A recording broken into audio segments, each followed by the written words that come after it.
बच्चों, आज की हिंदी की कक्षा में आप सभी का पुनः स्वागत है। मैं अरुणा नारोलिया आज आपके लिए लेकर आई हूँ आरोह भाग 2 की हिंदी की पुस्तक के गद्य खंड की इकाई 3। आइए अब हम इकाई 3 में क्या क्या हमें पढ़ना है वह देखते हैं बच्चों।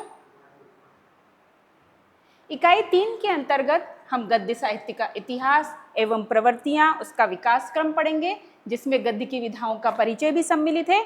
गद्य पाठों पर आधारित प्रश्न इसके अंतर्गत होंगे, लेखक परिचय एवं गद्यांश की व्याख्या।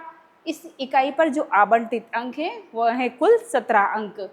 इसमें वस्तुनिष्ठ प्रश्न, 2 अंक के प्रश्न, 3 अंक के प्रश्न और 4 अंक के प्रश्न परीक्षा प्रश्न पत्र में पूछे जाते हैं।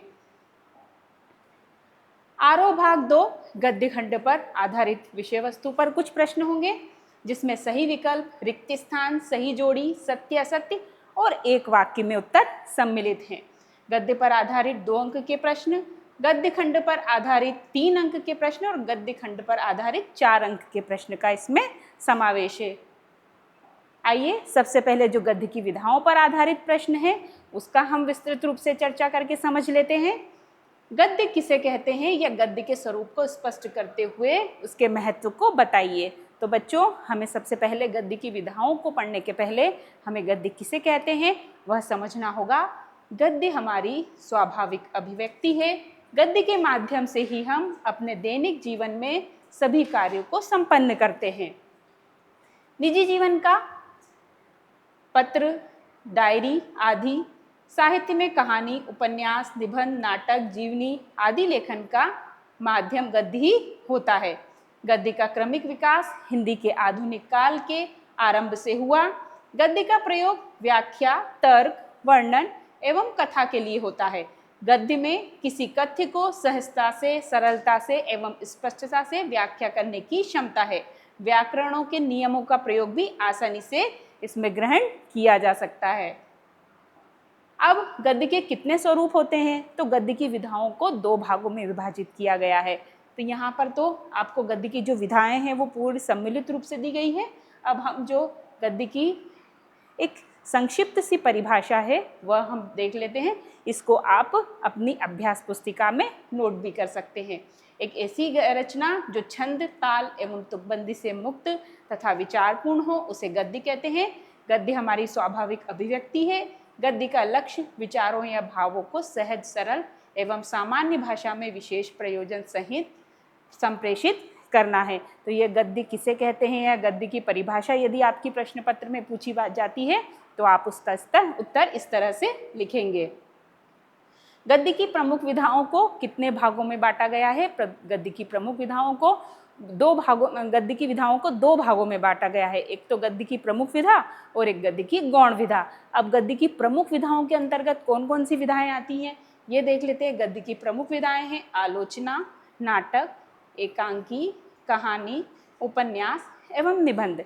और गद्य की जो गौण विधाएं हैं वह है रिपोर्टाज, यात्रा वृत्तांत, आत्मकथा, जीवनी, रेखाचित्र, संस्मरण, साक्षात्कार और डायरी। अब गद्य की जो प्रमुख विधाएं हैं उनको कैसे याद रखा जाए या गद्य की गौण विधाओं को कैसे याद रखा जाए, इसका एक सामान्य सा सरल सा सूत्र बनाया गया है। इसके माध्यम से आप गद्य की गौण विधाओं को और प्रमुख विधाओं को आसानी से याद कर सकते हैं। तो गद्य की जो प्रमुख विधाएं हैं उसका सूत्र है आना एक उनी, आ से आलोचना, ना से नाटक, ए से एकांकी, का से कहानी, ऊ से उपन्यास और नी से निबंध। इसी तरह से गद्य की जो गौण विधाएं हैं उसका भी एक सूत्र है रिया आरे संजी में साग पत्र डाल।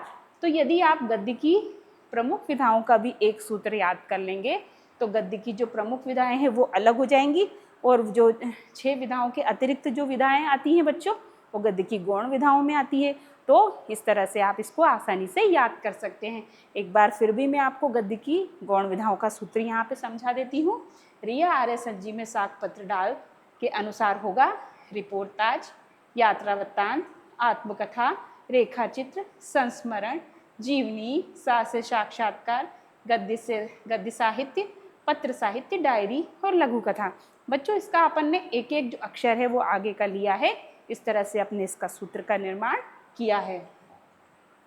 अब कहानी किसे कहते हैं, ये गद्य की बहुत ही महत्वपूर्ण विधा है और आप सबको कहानी भी बहुत पसंद है। तो कहानी आखिर कहते किसे हैं? कहानी एक कलात्मक छोटी रचना है। यह किसी घटना, भाव, संवेदना आदि की मार्मिक व्यंजना करती है। इसका आरंभ और अंत बहुत कलात्मक तथा प्रभावपूर्ण होता है। घटनाएं परस्पर संबद्ध होती है। हर घटना लक्ष्य की ओर उन्मुख होती है। लक्ष्य पर पहुंचकर कहानी अपना विशिष्ट प्रभाव छोड़ती हुई समाप्त हो जाती है। दो प्रसिद्ध कहानीकार के यदि नाम पूछे जाते हैं तो मुंशी प्रेमचंद और जयशंकर प्रसाद, और उनके उदाहरण स्वरूप उनकी कहानी एक कफन और आकाशदीप है।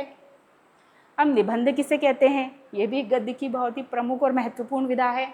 निबंध उस गद्य रचना को कहते हैं जिसमें सीमित आकार के भीतर किसी विषय का वर्णन या प्रतिपादन एक विशेष निजीपन, स्वच्छंदता, सौष्ठव और सजीवता तथा आवश्यक संगति और संबद्धता के साथ किया गया हो। ये गद्य के निबंध की परिभाषा हो गई। अब दो निबंधकारों के नाम और उनकी रचनाएं भी यहाँ पे आपको उदाहरण के लिए दी गई है। वह आप निबंधकार और उनकी रचनाएं इस तरह से उसके सम्मुख लिख सकते हैं। अब आगे एक और विधा है, वह भी बहुत ही महत्वपूर्ण विधा है गद्य की, नाटक। नाटक किसे कहते हैं और नाटक के तत्व लिखिए।